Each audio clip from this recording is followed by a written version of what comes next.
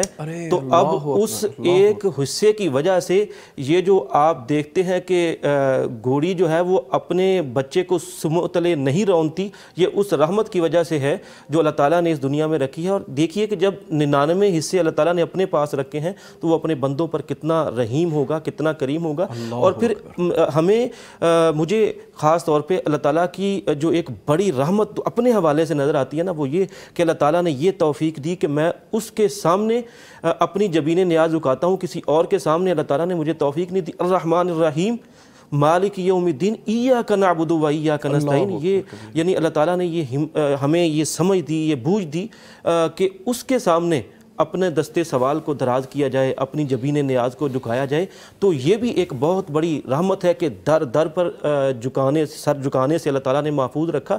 وہ ایک سجدہ جسے تو گراں سمجھتا ہے، ہزار سجدوں سے دیتا ہے بندے کو نجات، یہ بہت بڑی اللہ تعالیٰ کی رحمت ہے ہم پر۔ اور پھر اسی طرح صحیح مسلم میں جب بھی تشریف لاتے ہیں نا پیغام ٹی وی پر، بڑی مرتب اور خوبصورت گفتگو کرتے ہیں۔ ہم آپ کی گفتگو سنیں گے، لیکن ایک کالر ہیں۔ السلام علیکم ورحمۃ اللہ، منیر اشرف صاحب عارف والا سے۔ جی وعلیکم السلام سر، کیا حال ہے؟ اللہ کا بڑا احسان ہے۔ منیر صاحب فرمائیے گا، کیا پوچھنا چاہیں گے؟ سر ہمارا مسئلہ یہ ہے کہ جو لوگ صدقہ خیرات کرتے ہیں، اللہ واسطہ کرتے ہیں، یہ لوگ کچھ لوگ مختلف لوگوں کو بلوا لیتے ہیں، اور کچھ جو غریب ہوتے ہیں جو ان لوگوں کو نہیں بلاتے، تو یہ کیا ٹھیک ہے یا اس کے بارے میں ہمیں ڈیٹیل دیں؟ جی ٹھیک ہے منیر اشرف صاحب، کال کے لیے شکریہ۔ محترم مفتی صاحب جواب دیجیے گا۔ جی جو لوگ خرچ کرتے ہیں نا، تو ان کو چاہیے کہ وہ اصل جو حقدار ہیں اور اپنے عزیز و اقارب ہیں، اپنے محلے کے لوگ ہیں، ان کو کوشش کریں۔ اب دیکھیں ہر بندہ اپنے اپنے محلے میں، اپنے آس پاس اپنے عزیز و اقارب کو اگر وہ سپورٹ کرنے لگ جائے اور اس کا خیال رکھے، تو پھر ظاہر ہے ہر غریب کو اس کا خیال رکھا جائے گا۔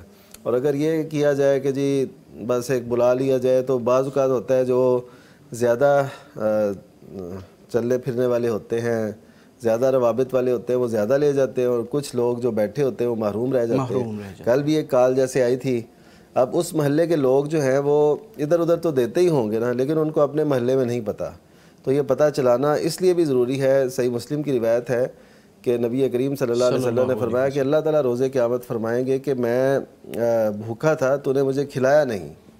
تو وہ کہے گا، اے رحمان تو ہر چیز کا مالک اور رازق ہے، تو میں تجھے کیسے کھلا؟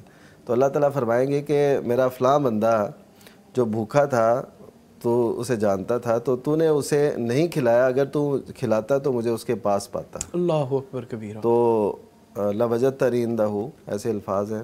تو اس سے یہ پتہ چلتا ہے کہ دیکھنا چاہیے کہ ہمارے ماحول اور حالات میں کون ایسے لوگ ہیں جن کو ہم سپورٹ کریں۔ ٹھیک ہے۔ تو باقی یہ ہے کہ میں یہ کہوں گا کہ اگر آپ نے صدقہ خیرات کرنا ہے تو عزت سے دیں، وقار سے دیں، ان کا وقار مجروح نہ کریں۔ اور اس کی بہترین صورت یہ ہے کہ آپ اس علاقے کے معززین سے، اہل علم سے، علماء سے وہ ملیں، اور آپ دیکھیں کہ کون کون، ان کو تقریباً پتہ ہوتا ہے آلموسٹ، اسی طرح کونسلر ہیں ان کو پتہ ہوتا ہے کہ کون کون گھرانہ کیسے ہے، تو ان تک خود جا کے پہنچائیں، ان کی عزت مجروح نہ ہو، اور اس طرح ان کو دیا جائے۔ بالکل ٹھیک۔ جی ڈاکٹر صاحب محترم۔ جی الوی صاحب، تو میں بات کر رہا تھا کہ ایسے ہی صحیح مسلم میں سیدنا عمر بن خطاب رضی اللہ تعالیٰ عنہ سے ایک روایت ہے، اور کہتے ہیں کہ کسی یعنی غزوہ کے بعد یا کسی لڑائی کے بعد نا کچھ قیدی لائے گئے مدینہ میں، تو اب جب وہاں پر قیدی لائے گئے تو ان میں ایک خاتون تھی جو کبھی ادھر بھاگتی کبھی ادھر بھاگتی، بڑی بے چین تھی۔ تو نبی کریم صلی اللہ علیہ وسلم وہ بھی سارا یہ منظر دیکھ رہے تھے، آپ کے ساتھی بھی سارا دیکھ رہے تھے۔ تو ایسے میں اس کو ایک بچہ وہ ملا، چھوٹا سا بچہ ملا، تو اس نے جلدی جلدی اس کو پکڑا اور اپنی چھاتی سے لگایا، اسے دودھ پلانے لگی۔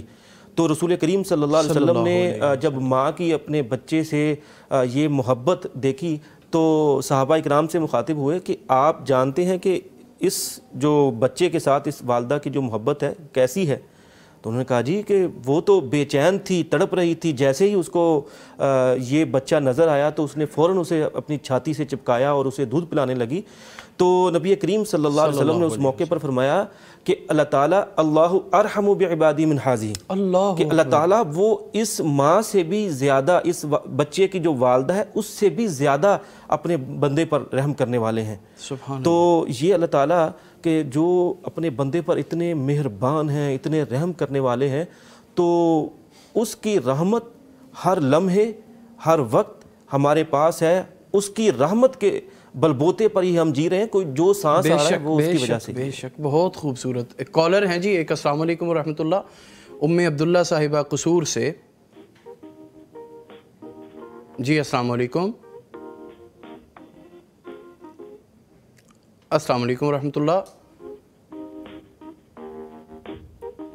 جی آپ گفتگو کر رہے تھے ڈاکٹر صاحب۔ ہاں جی، تو میں بات یہ کر رہا تھا کہ اللہ تعالیٰ کی رحمت انسان کو ہر طرف سے گھیرے ہوئے ہے، اور اگر اللہ تعالیٰ اس کی قیمت، یعنی ہم سمجھے نا کہ قیمت ان چیزوں کی جو اللہ تعالیٰ نے ہمیں فری میں دی ہوئی ہیں، ان کی قیمت کا اگر ہم تھوڑا سا جائزہ لے لیں تو ابھی میں ایک پڑھ رہا تھا ایک واقعہ سعودی عرب کا، کہ ایک بندہ وہ ہاسپٹل میں داخل ہوا، کرونا کے دور کا واقعہ ہے، کہ وہ وہاں پر اسے آکسیجن، جو ہم مصنوعی ہاسپٹل میں جب وینٹیلیٹر پہ ہوتے ہیں تو اس وقت وہ آکسیجن لگاتے ہیں، تو وہ آکسیجن اس کو جو ہے وہ کچھ دن لگانا پڑی، تو اس کے بعد اس کو اچھا خاصا بل آ گیا اس کا، یعنی ہسپتال والوں نے بنایا جی کہ یہ اتنے ہزار ریال جو ہے وہ آپ جمع کروا دیں، آپ نے اتنی آکسیجن استعمال کر لی ہے۔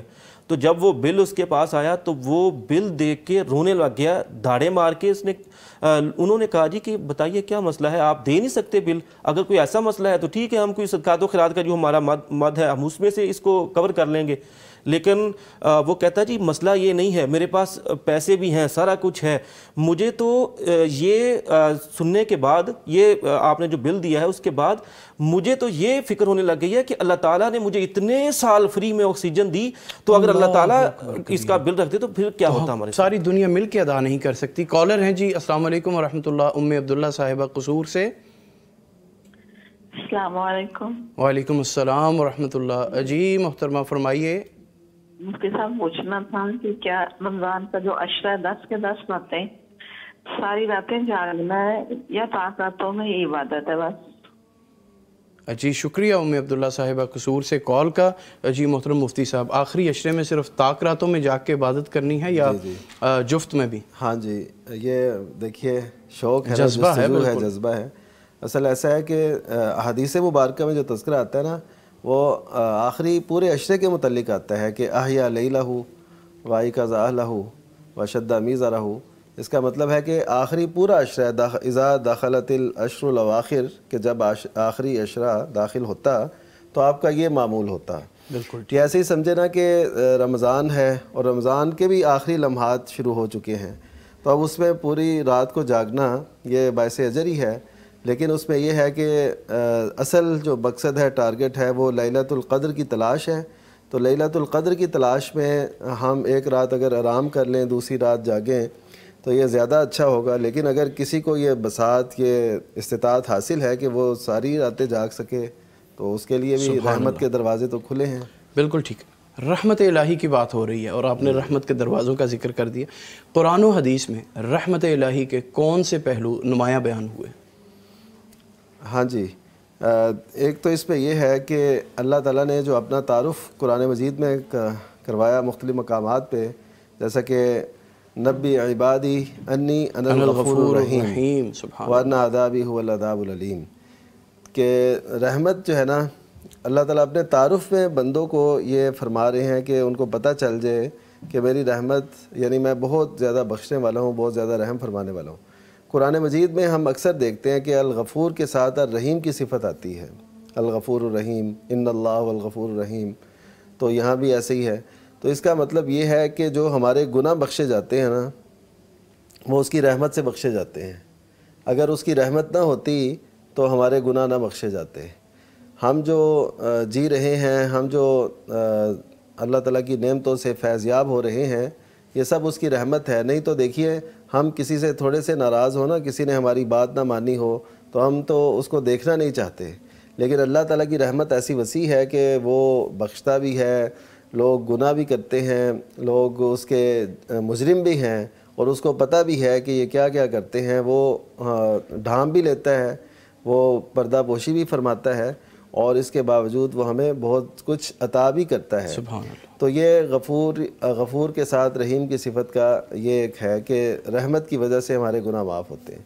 پھر یہ ہے کہ رحمت کے نمایاں پہلو جیسے کہ ڈاکٹر صاحب نے حدیث بیان کی، میں اس کو ذرا کھولنا چاہتا ہوں۔ جی ضرور۔ وہ یہ ہے کہ جو صحیح مسلم کی روایت کے حوالے سے انہوں نے بات کی، وہ ہے نبی صلی اللہ علیہ وسلم نے دیکھا نا کہ ایک عورت بے قرار ہے اپنے بچے کی تلاش میں۔ اصل میں ایسا ہے کہ جب بچہ دودھ پی رہا ہوتا ہے تو وہ اپنی ماں کو بڑا عزیز ہوتا ہے، ماں اس کے لیے جان نچھاور کرتی ہے، یہ قدرتی طور پہ اس عالم کے اندر، اور یہ صرف جو ہے انسان ان کے بچوں کی بات نہیں ہے، اس کی ماں کی بات نہیں، ہر ایک، وہ پرندہ ہو، وہ کوئی کیڑا مکوڑا ہو، وہ اپنے بچوں کے لیے جب اس عمر میں ہوتے ہیں وہ اس کے لیے بڑے کانشیس ہوتے ہیں، بڑے ان کا خیال رکھتے ہیں۔ اسی لیے اللہ تعالیٰ نے آخرت کا ذکر کرتے ہوئے یہ فرمایا کہ اس دن جو دودھ پلانے والی ہے، وہ جو دودھ پلانے والے بچے ہیں ان سے وہ بے نیاز ہو جائے گی۔ وہ اس دن کی ہولناکی ایسی ہوگی، اللہ تعالیٰ نے مثال یہ اس لیے دی تاکہ لوگوں کو پتہ چل جائے کہ اس دن کی ہولناکی کیسی ہے کہ ایسا دودھ پیتا بچہ بھی عورت بھول جائے گی، یا کوئی بھی مادہ وہ بھول جائے گی۔ جی اور دیگر بھی۔ تو اچھا اب یہ کیا ہے کہ جب وہ بچہ ایک تو اس عمر میں بہت عزیز ہوتا ہے، پھر یہ ہے کہ جنگ کے عالم میں جب گم ہو جاتا ہے بچہ پھر زیادہ، پھر تیسری بات یہ ہے کہ جب گم ہو کے ملتا ہے بچہ، ان ماؤں سے پوچھئے جن کے بچے اللہ نہ کرے کبھی زندگی میں ادھر ادھر ہوئے ہوں، اور پھر جب ملتے ہیں ان کی چاہت کس قدر دوبالا ہو جاتی ہے۔ تو یہ میں سمجھتا ہوں کہ اس حدیث مبارکہ میں اس سے بڑھ کر ماں کی ممتا کی مثال کوئی ہو نہیں سکتی تھی جو لوگوں کو بتائی جاتی۔ تو نبی صلی اللہ علیہ وسلم نے یہ سارے منظر سے فائدہ اٹھایا اور یہ فرمایا اترون هذه المرأة طاریۃ ولدها فی النار، تم سمجھتے ہو کہ اب یہ عورت اپنے اس بچے کو جو اس عالم میں ملا، جنگ کے عرصے میں ملا اور اس حالت میں ملا، اور اس کی وہ محبت اس سے اور زیادہ بڑھ گئی، تم سمجھتے ہو کہ یہ عورت اپنے بچے کو آگ میں ڈالے گی؟ اللہ اکبر۔ تو صحابہ نے کہا کہ یہ جب تک اس کی استطاعت ہے یہ تو ایسا نہیں کرے گی۔ کالر ہیں پلیز، ایک پہلے کالر لیں۔ السلام علیکم ورحمۃ اللہ۔ وعلیکم عبدالرشید صاحب مرید کیسے؟ ਹਾਂਜੀ ਸਰ ਮੇਰਾ ਸਵਾਲ ਇਹ ਕਿ ਮੇਰੀ ਹਮਸ਼ੀਰਾ ਮਾਰੀ, ਉਹਨੂੰ ਮੈਂ ਪੈਸੇ ਦਿੱਤੇ ਨੇ, ਉਹਨੂੰ ਜਗ੍ਹਾ ਲੈ ਕੇ ਦਿੱਤੀ 5 ਮਰਲੇ, ਤੇ ਉਹਦੇ ਜਿਹੜੇ ਉਹਦੀ ਜ਼ਕਾਤ ਜਿਹੜੀ ਹੈ ਉਹ ਮੈਨੂੰ ਪੈਣੀ ਹੈ ਜਾਂ ਅਗਲੇ ਘਰ ਨੂੰ ਪੈਣੀ ہے؟ جی شکریہ عبدالرشید صاحب کال کے لیے۔ محترم مفتی صاحب، انہوں نے اپنی سسٹر کو جگہ گفٹ کی ہے، لے کے دی ہے، اس کی زکوٰۃ ان کو پڑے گی؟ ہاں جی، نہیں زکوٰۃ تو اس کی نہیں ہے کیونکہ انہوں نے تو ہبہ کر دی، بالکل انہوں نے ان کو لے دی، اب ان کا تو بالکل نہیں ہے۔ تو جن کو لے کے دی یہ خود ہی کہہ رہے ہیں کہ وہ کمزور ہیں تو میں نے ان کو لے کے دیا ہے۔ اگر تو وہ گھر کے لیے لے کے دیا ہے انہوں نے پلاٹ وغیرہ، تو اس پہ بھی زکوٰۃ وہ نہیں دیں گی، اور اگر ان کے پاس اضافی ہے پھر یہ سال گزرنے کے بعد اس کا وہ دیں گے، تو ابھی تو کچھ بھی نہیں ہے۔ اگر اضافی ہے مطلب انہوں نے انویسٹمنٹ کے لیے لیا ہے، گھر کے لیے نہیں لیا، اگر گھر کے لیے لیا اس پہ کوئی زکوٰۃ نہیں، ان کو بھی نہیں دینی زکوٰۃ۔ بالکل ٹھیک۔ ڈاکٹر صاحب، قرآن و حدیث میں اللہ کی رحمت کو کن ایگزامپل سے واضح کیا گیا؟ جی الوی صاحب، اللہ تعالیٰ نے قرآن مجید میں مختلف واقعات کے ذریعے ہمیں اپنی رحمت کے مناظر دکھائے ہیں۔ مثال کے طور پہ آپ دیکھیے کہ سیدنا یونس علیہ السلام وہ مچھلی کے پیٹ میں جاتے ہیں، سمندر میں جاتے ہیں، مچھلی کے پیٹ میں اندھیرا سارا۔ اب قرآن کریم میں جہاں پر ان کا ذکر آیا تو اللہ تعالیٰ نے وہاں پر فرمایا کہ وَأَدْخَلْنَاهُمْ فِي رَحْمَتِنَا إِنَّهُ مِنَ الصَّالِحِينَ، اور پھر آگے وَظَنُّونِ إِذْ ذَهَبَ، وہ سارا ذکر کیا کہ سیدنا یونس علیہ السلام کو اللہ تعالیٰ نے اپنی رحمت سے نُنْجِي الْمُؤْمِنِينَ، آگے فرمایا کہ اللہ تعالیٰ نے وَكَذَلِكَ نُنْجِي، ہاں جی، وَكَذَلِكَ نُنْجِي الْمُؤْمِنِينَ، اللہ تعالیٰ نے اپنی رحمت سے ان کو نجات دی تھی. تو یہ اللہ تعالیٰ کی رحمت کی بہت بڑی مثال ہے. اور پھر اسی طرح آپ دیکھیے جیسے آغاز میں سیدنا موسیٰ علیہ السلام کے حوالے سے انہوں نے ایک ذکر کیا تھا. اب سیدنا موسیٰ علیہ السلام نے اپنی قوم کو قبطیوں سے یا فرعون سے جب نجات دلائی تھی تو وہ بھی اللہ تعالیٰ کی رحمت کا ایک بہت بڑا مظہر تھا کہ جو ہمارے سامنے آتا ہے. اور پھر اسی طرح سیدنا یوسف علیہ السلام کا واقعہ دیکھیں, قدم قدم پر اللہ کی رحمت کی مثالیں ہمارے سامنے آتی ہیں, کیسے وہ کنویں میں گرے اور کنویں سے نکال کے اللہ تعالیٰ نے اپنی رحمت سے انہیں مصر کے تخت پر بٹھا دیا. تو یہ اللہ رب العالمین کی رحمت کا ایک مظہر ہمارے سامنے آتا ہے. اور پھر اسی طرح سیدنا ایوب علیہ السلام کے حوالے سے دیکھیے کہ وہ کس طرح مشکلات میں یا مصیبتوں میں رہے, لیکن اس کے بعد اللہ تعالیٰ نے اپنی رحمت ان پر کی تو پھر ان کا خاندان بھی واپس آیا, وہ ساری جو مال و دولت تھا وہ بھی سارا ان کے پاس آیا. تو یہ سارے مناظر ہیں, یہ سارے مظاہر ہیں کہ جو اللہ تعالیٰ نے اپنی رحمت کے قرآن مجید میں بیان کیے ہیں. اور پھر دوسری بات کہ قرآن مجید کو اللہ تعالیٰ نے رحمت بھی کہا ہے, وَنُنَزِّلُ مِنَ الْقُرْآنِ مَا هُوَ شِفَاءٌ وَرَحْمَةٌ لِّلْمُؤْمِنِينَ.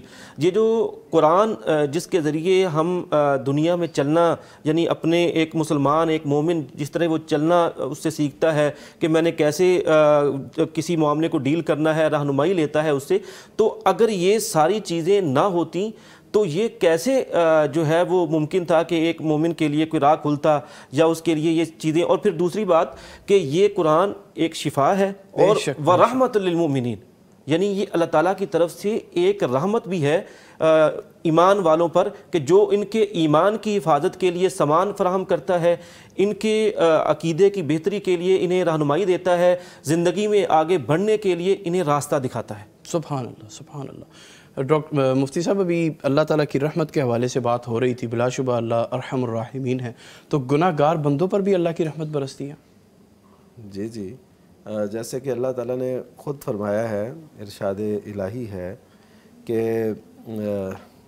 قُلْ يَا عِبَادِيَ الَّذِينَ أَسْرَفُوا عَلَىٰ أَنفُسِهِمْ لَا تَقْنَطُوا مِن رَحْمَةِ اللَّهِ إِنَّ اللَّهَ يَغْفِرُ الذُّنُوبَ جَمِيعًا, کہ اے حبیب صلی اللہ علیہ وسلم میرے ان بندوں کو بتا دیں, ان کو یہ چیز باور کرا دیں, یہ یقین دلا دیں اس بات کا کہ اللہ تعالیٰ کی رحمت سے نا امید نہیں ہونا.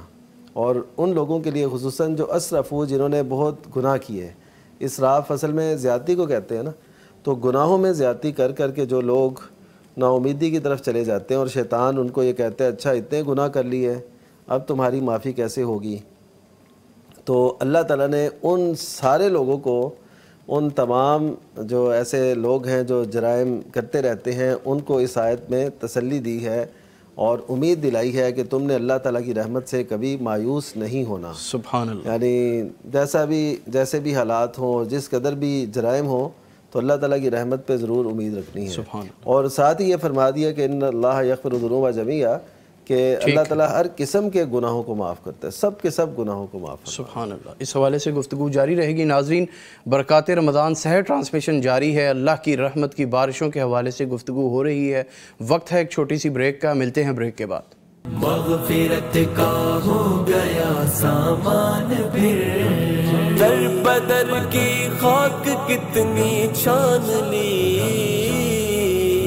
لوٹ آ رب کی طرف نادان پھر, مغفرت کا ہو گیا سامان پھر, مغفرت کا ہو گیا سامان پھر, در بدر کی خاک کتنی چھان لی,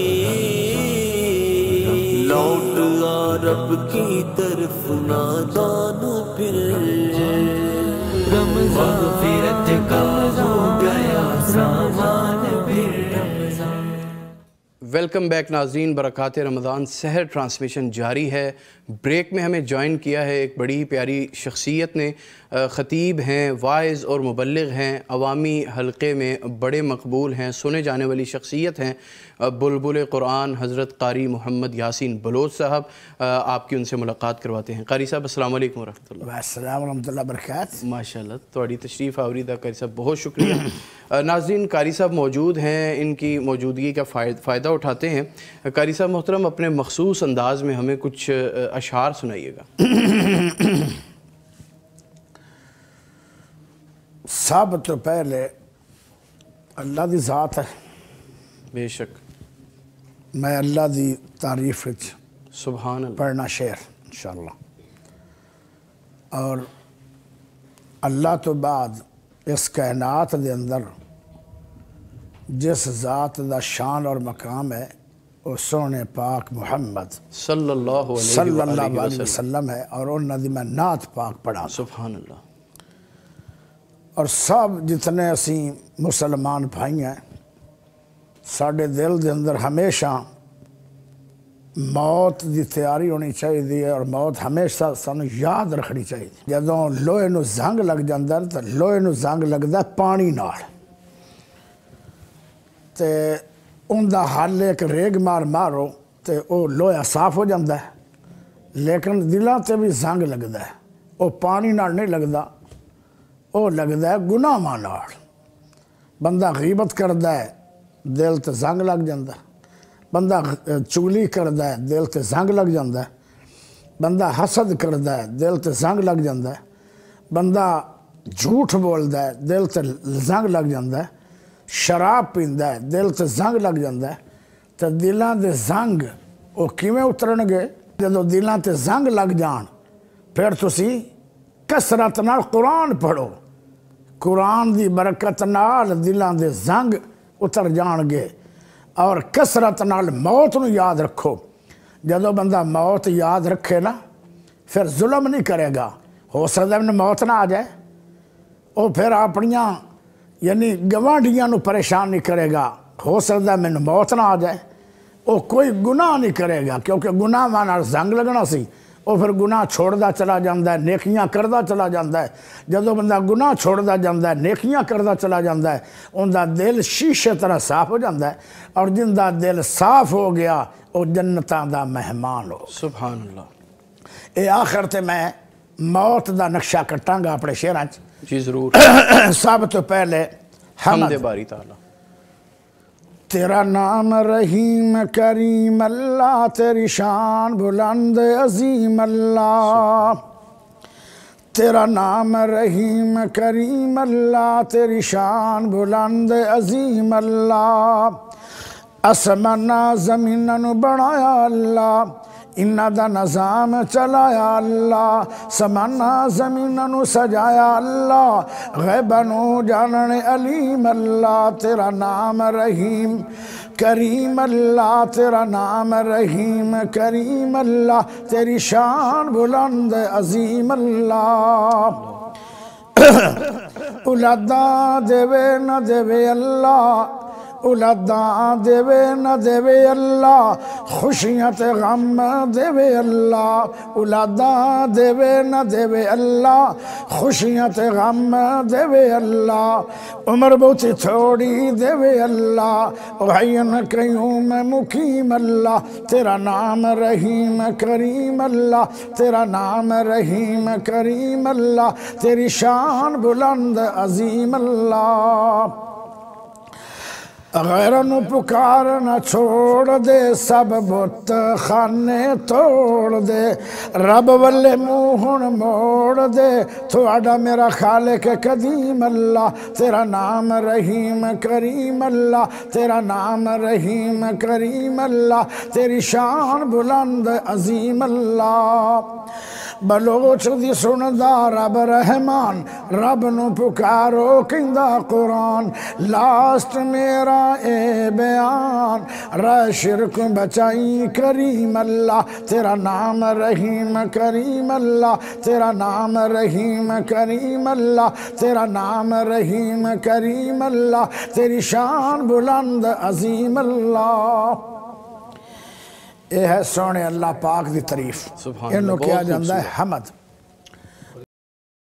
آخر تے موت دا مسئلہ ہے ایسا مسئلہ ہے کہ موت سب نو آنی. اور یہ میں ہونے تھوڑی دیر پہلے لکھا اس دنیا تے نا دل لاوی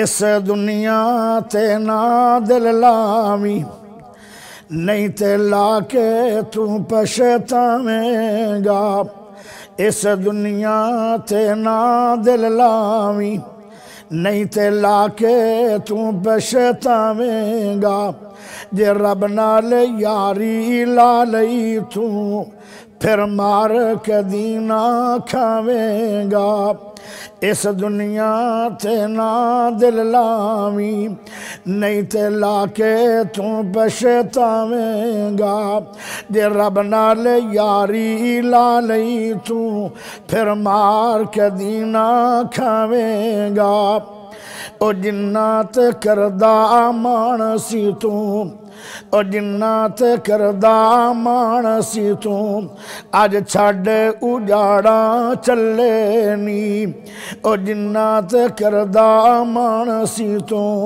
آج چھڑ اجاڑا چلے نی مٹی پا کے سنگیاں مترانے مٹی پا کے سنگیاں مترانے رائے اپنے گھران دے ملے نی پہلے ہر کوئی دکھڑے ونڈا سی پہلے ہر کوئی دکھڑے ونڈا سی آج کلی جان پیساویں گا اس دنیا تے نہ دل لاویں نہیں تے لا کے تو پچھتاویں گا او دس کتھے نی جڑے کہندے سی او دس کتھے نی جڑے کہندے سی ساڑا کٹھا جینا مرنا ہے سب جھوٹے کوڑے دعوے نے بس موت پہ اللہ پینا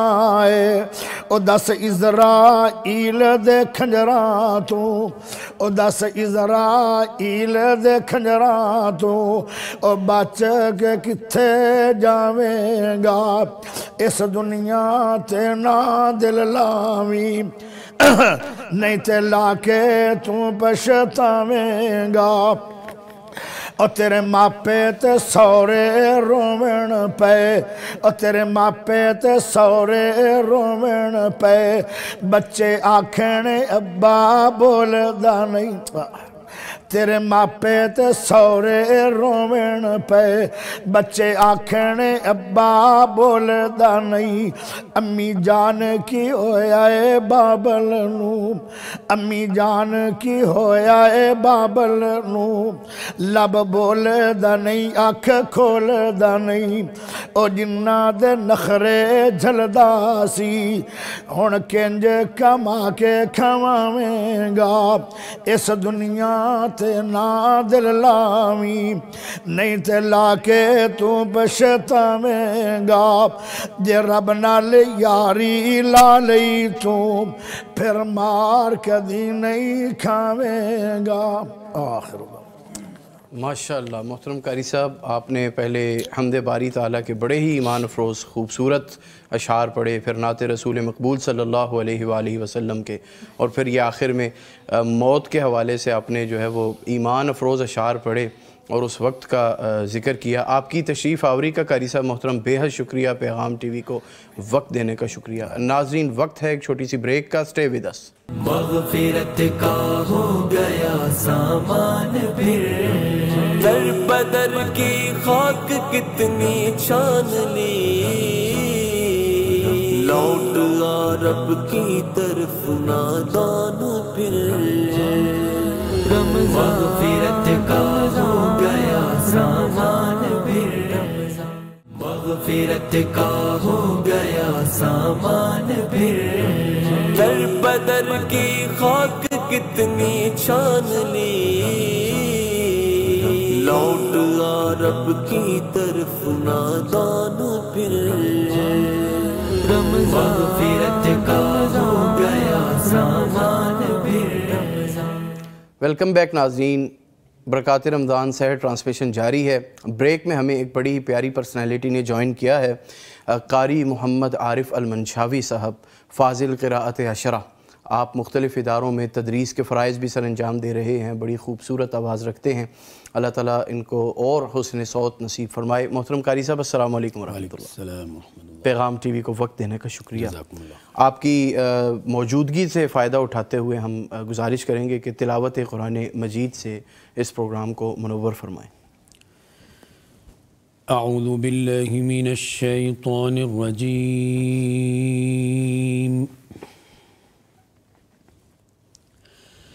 بسم اللہ الرحمن الرحیم.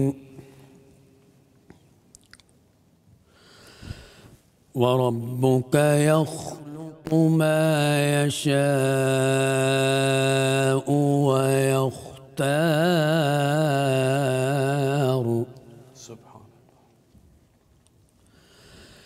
مَا كَانَ لَهُمُ الْخِيَرَةُ سبحان اللہ وتعالی عما یشرکون.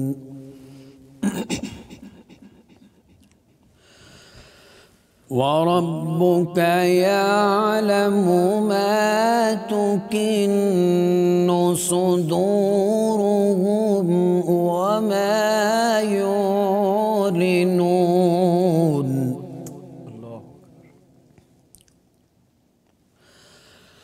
سبحان اللہ وتعالی عما يشركون.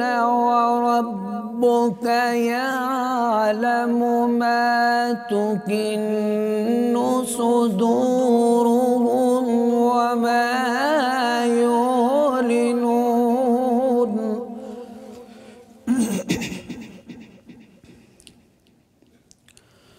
وربك يخلق ما يشاء ويختار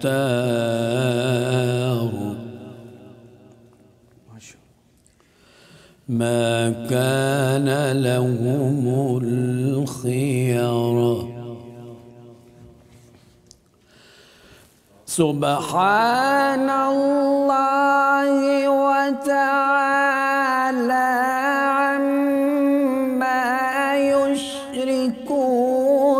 وربك يعلم ما تكن صدورهم وما يعلنون.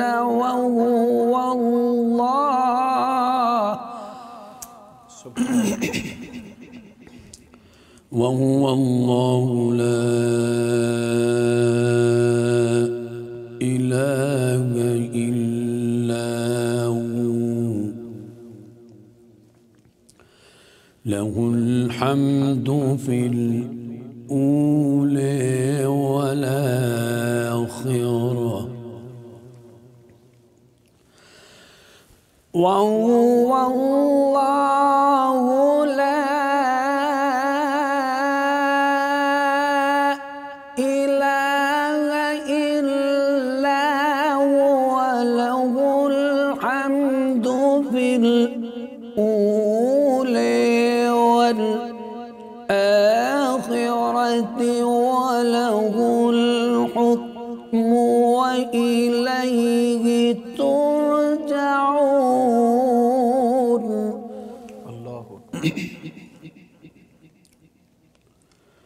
وله الحكم وإليه ترجعون.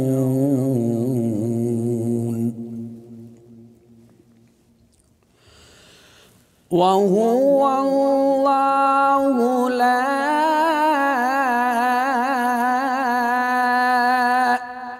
إله إلا هو له الحمد في الأولى والآخرة وله الحكم وإليه ترجعون.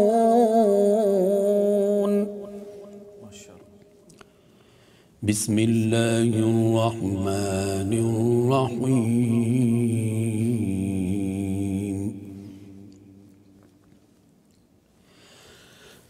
إنا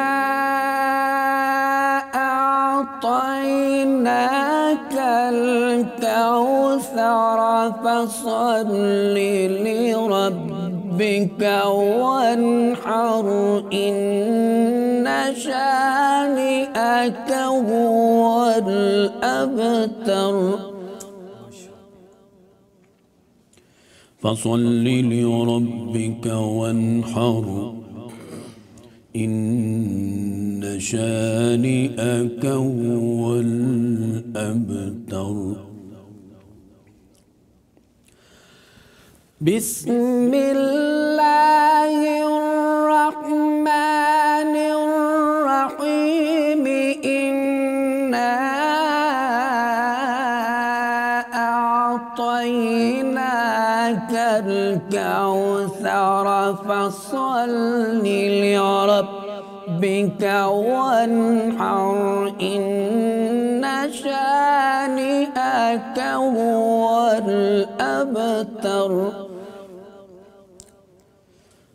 فصل لربك وانحر إن شانئك هو الأبتر صدق الله العلي العظيم ماشاءاللہ بارک اللہ فی صوتک. بہت خوبصورت آواز میں آپ نے قرآن کریم کی تلاوت کی. اللہ تعالیٰ آپ کے علم و عمل میں برکت فرمائے اور دنیا زیادہ سے زیادہ آپ سے استفادہ کرے. ماشاءاللہ. ابھی اللہ کی رحمتوں کی بات ہو رہی ہے. یہ اللہ کی رحمت ہی ہے قرآن کی تلاوت ہمیں اس وقت سننا نصیب ہے. ڈاکٹر صاحب اللہ کی رحمت کا حصول صرف عبادات پر منحصر ہے؟ جی الوی صاحب، جہاں تک عبادات کا تعلق ہے رحمت کے حصول کے حوالے سے تو یہ ایک بہت بڑا ذریعہ ہے. عبادات صرف عبادات کے ذریعے اللہ تعالیٰ کی رحمت حاصل نہیں ہوتی. بہت بڑا ذریعہ یہ ہے. اس کے علاوہ اچھا اخلاق، والدین کے ساتھ حسن سلوک اور بھی کئی کام ہیں کہ جن کی وجہ سے اللہ تعالیٰ کی رحمت جو ہے وہ حاصل ہو جاتی ہے. لیکن عبادت ایک بہت بڑا ذریعہ ہے. ان رحمت اللہ قریب من المحسنین. جو محسن ہے، یعنی اب محسن ایک تو یہ ہے کہ حسن اخلاق کے حوالے سے نیک کام کرنے والے، ان کے اللہ تعالیٰ کی رحمت جو ہے وہ ان کے قریب ہے. اور پھر اسی طرح ایک اس کا مطلب یا معنی یہ ہوتا ہے جو حدیث جبریل میں آتا ہے نا، احسان کا ایک اس میں ذکر، کیونکہ احسان یہ محسن اسی سے ہی یہ محسن ہے. تو اب وہاں پر احسان کا ایک یہ انداز یا وہاں ایک یہ ذکر ہے کہ آپ جب عبادت کریں اللہ تعالیٰ کی تو یہ کیفیت یا یہ انداز ہو کہ جیسے آپ اللہ تعالیٰ کو دیکھ رہے ہیں، یا یہ کیفیت ہو کہ اللہ تعالیٰ آپ کو دیکھ رہے ہیں. گویا کہ عبادت جب آپ کر رہے ہیں تو وہ کرتے ہوئے آپ کی جو نیت ہے، آپ کا جو عبادت کرتے ہوئے جو ایک فوکس ہے وہ اتنا زیادہ ہے کہ پوری توجہ، پورے انہماک اسی پر ہے. گویا کہ یہ آپ عبادت کی جو ایک معراج ہوتی ہے نا، آپ اس پہ پہنچ چکے ہیں اس میں. اب ایسے ہی جو آپ نیک عمل کرتے ہیں اس نیک عمل کے اندر احسان کی ایک کیفیت شامل ہونی چاہیے، اور یہ کیفیت اللہ تعالیٰ کی رحمت آپ کے لیے لازمی کر دے گی. اور پھر اسی طرح سیدنا عبداللہ بن عمر بن عاص رضی اللہ تعالیٰ عنہ کی ایک حدیث ہے، جامع ترمذی میں آتی ہے. رسول کریم صلی اللہ علیہ وسلم نے فرمایا کہ جو زمین والے ہیں وہ جب یعنی رحم کرتے ہیں تو جو آسمان والے ہیں وہ ان پر رحم کرتے ہیں. اللہ اکبر. تو یعنی یہ آسمان پر اب اللہ رب العالمین، اور پھر اسی طرح یہ جو وقت ہے سحری کا، یہ وہ وقت ہے کہ جب اللہ رب العالمین وہ اپنے بندوں سے مخاطب ہوتے ہیں، حل من مستغفرن حل من مسترزقن، یعنی کوئی بخشنے والا، گناہ بخشوانے والا ہے، کوئی رزق طلب کرنے والا ہے، کوئی مشکلات سے. تو یہ سارا جو ہے وہ ایک طرح سے اللہ تعالیٰ کی جو رحمت ہے یہ اسی کے ہی جو ہے وہ مظہر ہے، اور اللہ تعالیٰ کی رحمت کے برسنے کی اور انسان کا اس سے استفادہ کرنے کی صورتیں ہیں کہ اللہ تعالیٰ کی جو رحمت ہے اس سے انسان جو ہے وہ فائدہ حاصل کرتا ہے. اور پھر اسی طرح اسی حدیث میں جامع ترمذی کی یہ بھی ذکر کیا گیا کہ یہ جو صلہ رحمی اور قطع رحمی کے حوالے سے کہ رشتہ داروں کے ساتھ یہ رحم ہے نا، رحم بھی رحمت سے ہی ہے. تو اللہ تعالیٰ رسول کریم صلی اللہ علیہ وسلم فرمایا کہ جو اس کو جوڑتا ہے اللہ تعالیٰ اس کو جوڑتا ہے، اور جو اس کو توڑتا ہے اللہ تعالیٰ اسے توڑتا ہے۔ تو گویا کہ یہ جو صلہ رحمی ہے یہ بھی اللہ تعالیٰ کی رحمت حاصل کرنے کا ایک بہت بڑا ذریعہ ہے، تو اس کے ذریعے بھی رحمت حاصل ہو سکتی ہے۔ بالکل ٹھیک ہے۔ محترم مفتی صاحب، کچھ دیر پہلے آپ سے گفتگو ہو رہی تھی اللہ کی رحمت کے حوالے سے کہ کیا گناہ گاروں پہ بھی برستی ہے، اس کے حوالے سے آپ رہنمائی کر رہے تھے، ذرا اس کو کنٹینیو کیجیے گا۔ جی، اللہ تعالیٰ کی رحمت ہر ایک کو شامل حال ہے، اور جو گناہ گار ہیں ان کے لیے تو خصوصی آفر ہے، سبحان اللہ، کہ وہ لا تقنطوا من رحمت اللہ، کہ اس کی رحمت سے نا امید نہ ہو۔ اور جتنے بھی گناہ ہیں، جیسا کہ حدیث مبارکہ میں آتا ہے کہ اگر ایک بندہ آسمان کی بلندیوں تک گناہ لے کے آئے تو اللہ تعالیٰ اس سے زیادہ مغفرت لے کے آتا ہے۔ اللہ اکبر کبیر۔ یعنی اسے یہ نہیں کہے گا کہ تم ساری زندگی گناہ کرتے رہے ہو، اب میرے پاس آئے ہو۔ اللہ تعالیٰ اسے آر بھی نہیں دلائیں گے، اسے یہ بھی نہیں فرمائیں گے کہ ایسا کیوں، بلکہ اللہ تعالیٰ تو فرماتے ہیں، اور حدیث مبارکہ کی روشنی میں، کہ ان اللہ یقبل التوبۃ العبد ما لم یغرغر، صحیح مسلم کی حدیث، کہ اللہ تعالیٰ اس وقت تک بندے کی توبہ قبول کرتا رہتا ہے جب تک اس کی جان نکل کے حلق میں نہ آ جائے۔ اللہ اکبر کبیرہ۔ یعنی یہ اندازہ کریں اس کی رحمت کا، اور یہ رحمت ایک کو نہیں بلکہ جتنے بھی لوگ ہیں، جتنے جن و انس گناہ گار ہیں، وہ اللہ تعالیٰ کے در پہ جھکیں تو اللہ تعالیٰ کی رحمت ان سے حاوی ہے۔ اور یہ دیکھیے اللہ تعالیٰ کی رحمت کا انداز کہ اس نے عرش پر لکھا ہوا ہے کہ ان رحمتی غلبت علی غضبی۔ اللہ اکبر کبیرہ۔ اب دیکھیے کہ لکھنا کیوں ہے، سلوگن ہے، یعنی جی سلوگن۔ سلوگن۔ اب دیکھیں کہ لکھا اسی بات کو جاتا ہے نا، جو ایک سلوگن ہوتا ہے ہمارا، جیسے پیغام ٹی وی کا ایک سلوگن ہے کہ پیغام ٹی وی جو بدل دے زندگی۔ سبحان اللہ۔ تو اسی طرح اللہ تعالیٰ نے دیکھیے وہاں پہ یہ لکھوایا ہوا ہے، حالانکہ لکھنے کی ضرورت اسے نہیں ہے۔ اچھا، پھر اللہ تعالیٰ نے اپنے حبیب صلی اللہ علیہ وسلم کے ذریعے سے وہاں پہ جو لکھا ہوا ہے اس کو ہم تک پہنچایا کہ عرش پہ یہ لکھا، اور ہم ایسے ہی یقین رکھتے ہیں کہ اللہ تعالیٰ نے وہاں پہ لکھا ہوا ہے کہ جیسے ہم اپنی آنکھوں سے دیکھ رہے ہوں۔